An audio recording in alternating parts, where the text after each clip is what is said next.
Tea, coffee குடிக்கிறதுனால தான் வெள்ள முடி வருது அப்படின்னு சொல்றாங்க. அது உண்மைதானா?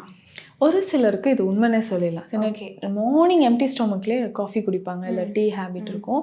ஸோ அல்சர் ஃபார்ம் ஆகிறதுக்கு, இல்லை ஹேரில் இந்த மாதிரி நரைமுடி வர்றதுக்கும் இது ஒரு ரீசனாக இருக்குது. ஸோ எப்போவாதுன்னா ஓகே. ஸோ டெய்லி ரெகுலராக ஸ்ட்ராங்காக எம்ப்டி ஸ்டொமக்லேயே நம்ம அதை குடிக்கிறது கொஞ்சம் அவாய்ட் பண்ணிக்கிறது நல்லது. இதுக்கு பதிலாக நம்ம வந்து ஹெர்பல்ஸ் வந்து ஆட் பண்ணிக்கலாம். ஸோ ஹெர்பல்ஸை நம்ம டீயாக எடுக்கும்போது, ஸோ ஆவாரம் பூ டீ நம்ம குடிக்கிறது இருக்குல்ல, எலுமிச்சை டீ குடிக்கலாம், இஞ்சி டீ குடிக்கலாம். முக்கியமாக பார்த்தோம்னா இந்த கருப்பட்டி காப்பி, அதில் இல்லாத சத்துக்கள் வேறு எதில் இருக்குது? ஸோ டெய்லி ரெகுலராக அந்த கருப்பட்டி காப்பி எல்லாருமே எடுத்துக்கலாம். ஸோ அது எடுக்கும்பொழுது பார்த்தோம்னா கருப்பட்டியில் அவ்வளோ இரும்பு சத்து இருக்குது, கால்சியம் சத்து நிறைஞ்சிருக்கு. ஸோ ஒரு சின்ன தொண்டு கருப்பட்டி அதில் சேர்த்து அதில் இருக்கக்கூடிய மூலிகைகள் பார்த்தோம்னா நமக்கு கொத்தமல்லி விதைகள் இருக்கும், சிற்றரத்தை கொஞ்சம் சேர்த்துருப்பாங்க, மிளகு சீரகம் இதில் சேர்ந்துருக்கும். ஸோ இத்தனை மூலிகைகளும் சேர்த்து காலையிலே குடிக்கும்போது அந்த 3 தோடங்களும் நமக்கு சமநிலை பெறுது. வாதம், பித்தம், கபம் 3மே நமக்கு வந்து ஈக்குவலாக இருக்கும்.